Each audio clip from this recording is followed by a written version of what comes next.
G'day guys, my name is Christopher and welcome back to an art adventure. Today I'm going to be painting an illustration of a little mouse on a pumpkin, and I'm beginning by placing down Holbein masking fluid onto the illustration to protect the areas that I don't want my watercolor paints to touch initially. I really recommend this masking fluid because even if you use a hairdryer or heating tool on top of it, you can still easily remove it. And now I'm moving on to the painting itself and the first layer of paint. I'm using some of my Holbein paints, and I'm also using some Daniel Smith Primatek paints, mostly Holbein. And I'm beginning by just putting down a quick wash of color onto each of the main areas. So a kind of orange for the pumpkin, a yellowy light brown for the mouse, light green for the leaf, and light for the stalk of the pumpkin, some sort of light orangey brown. And for watercolors, you should always begin with your lightest washes first.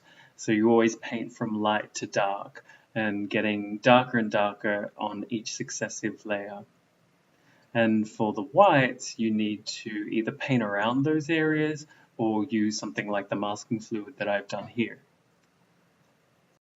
So I've moved on to the second layer here, and you can see how quickly the intensity of color increases when you're putting on more washes of color.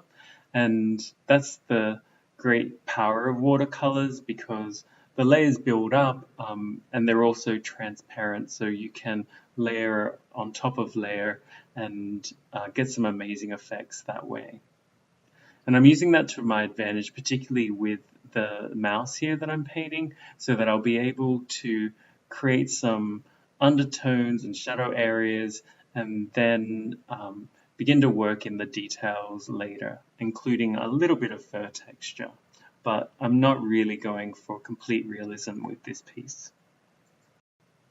This illustration is actually based from a Japanese NETSUKE, and NETSUKE are little bag toggles, I guess is the best definition for them.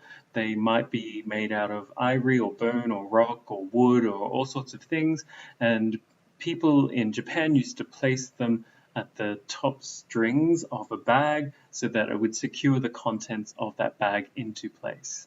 And if you haven't seen NETSUKE before, totally recommend doing a Google search on them. There's some really amazing ones out there, and such a huge diversity of them that have been carved and created over the centuries.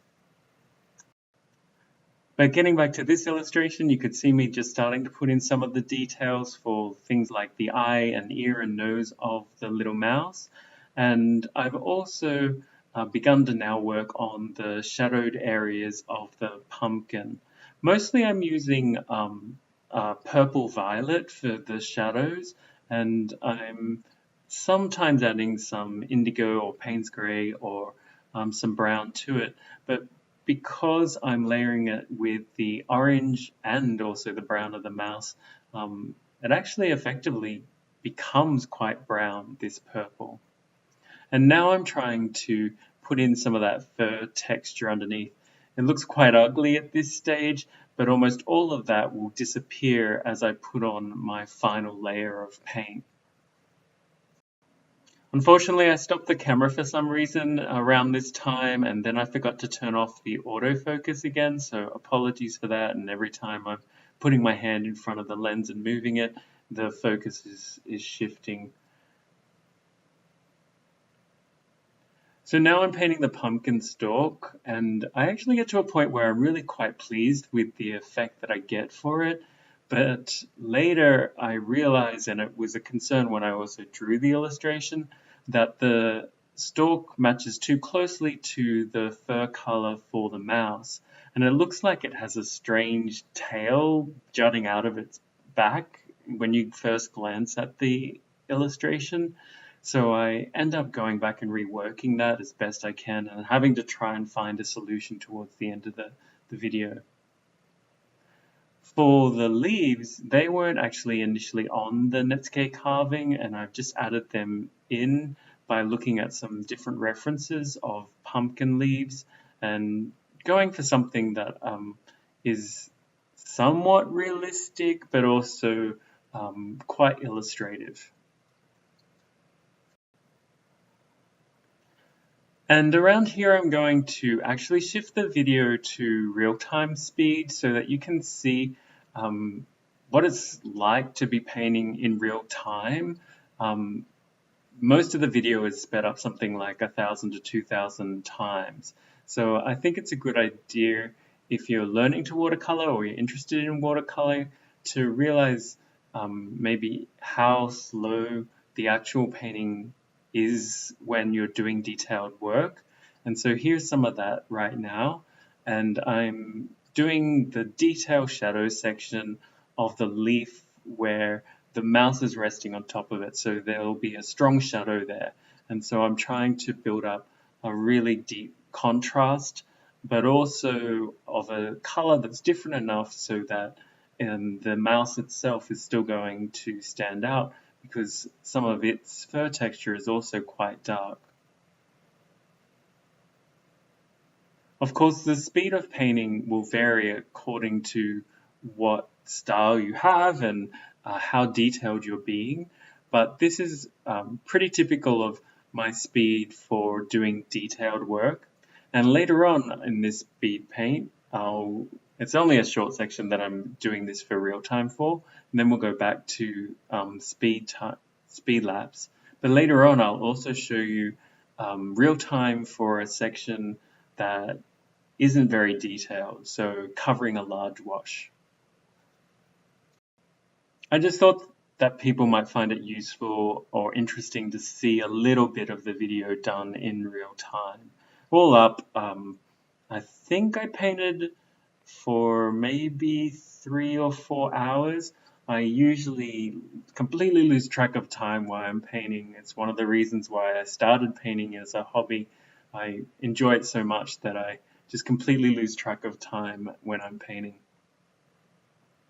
Okay, so now we're back to the speed paint, and I'm working on the outer border to be able to give some real contrast between the image and the white of the paper. And I'm doing that with a dark color and also varying the thickness to give some interest. I know some people like to use fine liners and pens, or even I've shown before color pencils to do outside borders, but I also really love, and I'm doing it here, just using dark watercolors to show that contrast. And of course, a whole bunch of people don't do this at all. It's like with all art, totally personal preference, but I think it can add some real impact to your illustration.